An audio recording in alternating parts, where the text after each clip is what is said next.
Hi, and welcome to Cat Ren Figures. I'm your host, Caitlin, and today we're going to be reviewing Justice League vs. Suicide Squad issue 2. Alright, so jumping right on into the comic. Amanda Waller tells her squad that they are not to be captured by the League. That if they do if they do allow themselves to be taken prisoner, that those little bombs in the back of their heads are going to go off. So the squad decides to do probably the smartest thing that they've done this entire run so far, is they decide to scatter, believing that there's no way that they could possibly defeat the League all together. They're a better team, there's more powers there, their skill set's higher, they get along better, they work together better. However, one-on-one, the squad kind of They stand a chance one-on-one, where they don't stand the same chance in a group. So, going back to Max Lord and his little team of evildoers, they're discussing what needs to happen. They all have their own certain agendas, and Maxwell Lord's telling them that's all fine and well, and we can work on those agendas later on. However, there's a very pressing matter. And that matter is Amanda Waller. We need to make sure that she gets paid for everything that everything that they did to us. Basically, locking up all of these members, all of these bad people. Dr. Polaris is really pissed off. Emerald Empress actually has a great little moment where she's asking about the Legionnaire. She's got her own little agenda. I'm really excited to find out more about that moving on into the storyline. But we also get to see OG Lobo, yes, in his full force, and I love it. He's written perfectly, he's drawn perfectly. It's a good Lobo moment.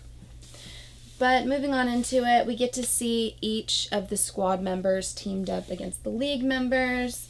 We get Enchantress versus Superman, and Superman is trying to get June Moon. He's trying to convince her that the League can help her, the League can save her from this evil witch. Well, he forgot, Enchantress doesn't give a flying fuck about June Moon. So Enchantress uses Superman's weakness to magic to her advantage and defeats him. Well, we also get to see Killer Frost fighting Cyclops, where that's a pretty good match. She takes him out pretty easily. And then we get to see a very pissed off El Diablo dealing with both of the young Green Lanterns. And he's kind of pissed off the fact that they sent the rookies after him. I love the little fire dragon, well, not little, but the fire dragon that they have El Diablo using there. He's kind of super powered. Just like a crazy charged El Diablo since the movie. They really upped his power set level. Then we get to see this great little moment between the Flash and Captain Boomerang, where the Flash is basically telling Boomerang he's a loser, and as long as he takes away his toys, it's not gonna be hard to beat him at all. So Boomerang basically tells him he's gonna tell him whatever he wants to know.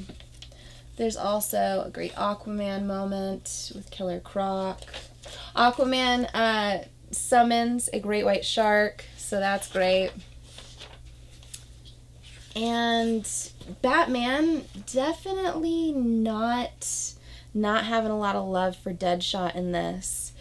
And Batman's saying that Deadshot's an asshole and a horrible parent, where Deadshot's saying, well, at least he never made a child fight for him.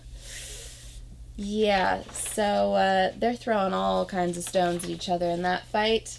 But I gotta tell you, the fight that I was the most excited about was the Harley versus Wonder Woman fight, where Harley's stolen a motorcycle and is basically asking her what the hell happened. The last time they saw each other, they were best friends. If you're at all reading Harley Quinn's Little Black Book, you'll know that, what happened there.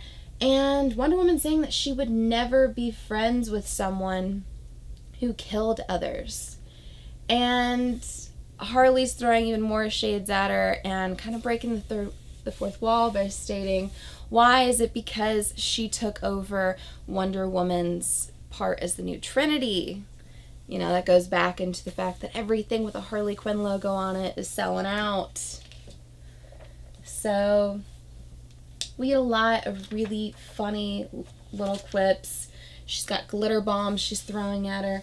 But ultimately, Wonder Woman takes down Harley. We knew that was coming, but it was still a good fight while it happened. So towards the end of the battle, a number of the squad have been taken out, and a couple of the Leaguers are otherwise incapacitated. Probably the most important Leaguer to be taken down is Superman. So Killer Frost takes full advantage of this and feeds on Superman, and she gets completely supercharged. And we get to see this happen. That is an amazing panel. I love that. That is going to be a fantastic poster, I'm sure. But when the League comes to, after being defeated, they find out that they're being held by Amanda Waller. And she has a little cell perfectly designed for each individual member. This is great. This is fantastic. This is something that would make for a great animated segment. But ultimately, Amanda Waller tells them, welcome to the Suicide Squad. So I'm not sure if she's implanted anything in the backs of their necks yet or what, but she has a cell made up for each individual member.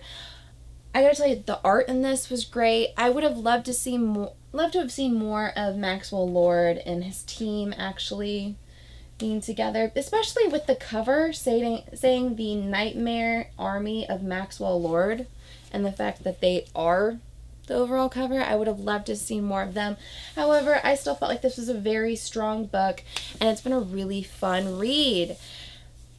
Give me a like if you like this video, comment below and tell me if you enjoyed this book as much as I have, and if you are looking forward to the next installment as much as I am. Subscribe to my channel for more comic book content, or check out any of my older videos I have up for offer here on Cat Run Figures. And until next time, I'm your host, Caitlin. Bye.